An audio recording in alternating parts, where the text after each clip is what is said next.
తాకట్లో ఉన్న మీ బంగారాన్ని విడిపించి ఆ రోజు ఆన్లైన్ రేటుకి కొంటాం. Sharma gold company. Bharat Pakistan cricket match మధ్య సంక్షోభానికి ఎట్టకేలకు తెరపడింది. టీ20 ప్రపంచ కప్లో భారత్ పాకిస్తాన్ మ్యాచ్ షెడ్యూల్ ప్రకారమే జరుగుతుందనేటువంటి వార్త ఇప్పుడు క్రికెట్ అభిమానులకు ఫుల్ జోష్నిస్తుంది. ఆ మ్యాచ్ను బహిష్కరించాలన్నటువంటి తమ నిర్ణయాన్ని పాకిస్తాన్ ప్రభుత్వం ఇప్పుడు ఉపసంహరించుకున్నట్లుగా తెలుస్తుంది.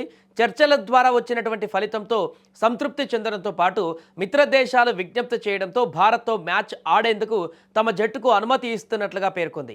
భారత్ పాక్ మ్యాచ్ ఈ నెల 15న కొలంబో వేదికగా జరగనుంది. ఇదిలా ఉంటే భారత్తో మ్యాచ్ బహిష్కరణ నిర్ణయం పైన పునరాలోచించాలని శ్రీలంక, ఎమిరేట్స్ బోర్డులు పీసీబీని కోరాయి. భారత్తో మ్యాచ్ ఆడాలని పాకిస్తాన్కు తాను విజ్ఞప్తి చేసినట్లుగా బీసీబీ అధ్యక్షుడు అమినుల్ ఇస్లాం చెప్పాడు. శ్రీలంక ప్రధాని అనురాగ్ కుమార కూడా పాక్ ప్రధాని షరీఫ్తో ఫోన్లో మాట్లాడారని పాక్ ప్రభుత్వం పేర్కొంది. మరొక వైపు పాకిస్తాన్, భారత్, బంగ్లాదేశ్లతో ముక్కోనపు సిరీస్ను నిర్వహించాలన్న పీసీబీ డిమాండ్ను ఐసీసీ తిరస్కరించింది. ప్రపంచ కప్నకు దూరం కావడంతో బంగ్లాకు కలిగిన ఆర్థిక నష్టాన్ని పూడ్చేందుకు పీసీబీ ఈ ప్రతిపాదన చేసింది. భారత్తో ద్వైపాక్షిక క్రికెట్ పునరుద్ధరణకు కూడా పీసీబీ డిమాండ్ చేసింది. కానీ ఎలాంటి షరతులను కూడా అంగీకరించకుండానే పూర్తిగా ఇప్పుడు క్రికెట్ 15వ తారీఖు టీ20 ప్రపంచ కప్లో పాకిస్తాన్ క్రికెట్ ఆడాల్సిన పరిస్థితి ఏర్పడింది.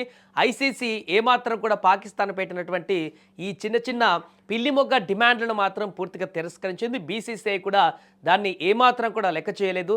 దీంతో ఇతర దేశాల నుంచి వచ్చినటువంటి ఒత్తిడి కారణంగా పాకిస్తాన్ ఎదుర్కోబోతున్నటువంటి భారీ నష్టాన్ని ముందుగా గ్రహించి ఇప్పుడు యూటర్న్ తీసుకొని మరలా పాకిస్తాన్ ఇండియాతో మ్యాచ్ ఆడేందుకు సిద్ధమైనట్టుగా తెలుస్తుంది. దీంతో అభిమానులకైతే పూర్తిగా ఫుల్ జోష్ వచ్చినట్టుగా కనపడుతుంది. ఎందుకంటే ముందే టికెట్లు బుక్ చేసుకున్నవారు కొలంబోకు, శ్రీలంకకు వెళ్దామని, వారందరూ ఈ మ్యాచ్ క్యాన్సిల్ అయిన తర్వాత ఏం చేయాలో అర్థం కానిటువంటి పరిస్థితి.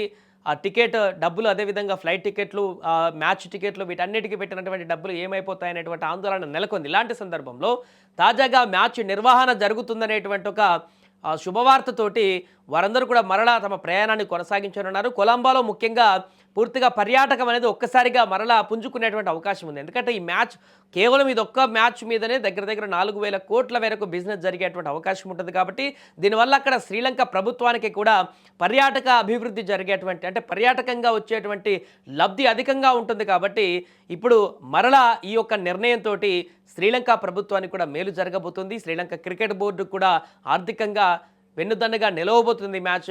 ఏదేమైనా కూడా పాకిస్తాన్ ఇండియా మ్యాచ్ ఉంటుందా లేదా అనేటువంటి ఒక కన్ఫ్యూజన్కి తెరపడినట్టుగా కనపడుతుంది 15వ తారీఖు జరిగేటువంటి ఈ మ్యాచ్. ఎందుకంటే జనరల్గా పాకిస్తాన్ భారత్ క్రికెట్ మ్యాచ్ అంటేనే పూర్తిగా ఆ యొక్క రైవలరీ ఏ రకంగా ఉంటుందో మనందరికీ తెలిసిందే. ఆఫీసులకు సెలవులు పెట్టి ఎలాంటి పనులున్నా అన్నీ రద్దు చేసుకుని టీవీలకు చూసేటువంటి పరిస్థితి ఉంటుంది. అలాంటిది ఇప్పుడు ఇంత సీన్ క్రియేట్ చేసి, ఇంత వివాదానికి క్రియేట్ చేసి, ఇంత వాదోపవాదాలు చేసి ఇప్పుడు మ్యాచ్ ఆడితే ఇంకా ఆ యొక్క క్రేజ్ అనేది ఇంకా పీక్స్లో ఉంటుందనేటువంటి అంచనాలు కూడా వ్యక్తం అవుతున్నాయి. దీంతో 15వ తారీఖు జరగబోయేటువంటి ఈ మ్యాచ్కు రికార్డ్స్ అన్ని బదులయ్యేటువంటి అవకాశం కనిపిస్తుంది. బిజినెస్ పరంగా కానీ, మ్యాచ్ పరంగా కానీ అక్కడ జరిగేటువంటి సన్నివేశాలు కూడా పూర్తిగా అభిమానులకైతే కనువిందు చేసేటువంటి అవకాశం కనపడుతుంది. మరి మ్యాచ్లో భారత్ ప్రదర్శన ఏ రకంగా ఉంటుంది, పాకిస్తాన్ క్రికెట్ ఆటగాళ్ళ యొక్క ప్రదర్శన ఏ రకంగా ఉంటుంది అన్నది చూడాలి.